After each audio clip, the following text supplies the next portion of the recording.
Hello everyone, how are you doing? This is MD Tech here with another quick tutorial. Today I'm going to be showing how to determine if a process is running with administrator privileges on Windows 10. So very simple, we're going to start by heading over to our taskbar and we're going to right click on it.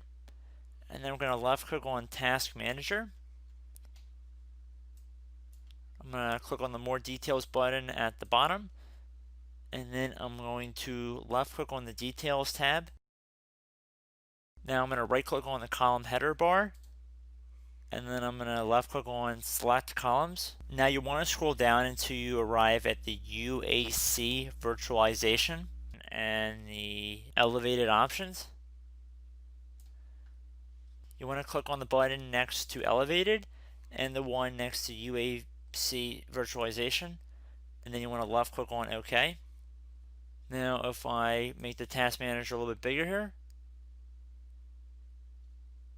you can clearly see that we have a new column where it tells us if the process is running with or without administrative privileges.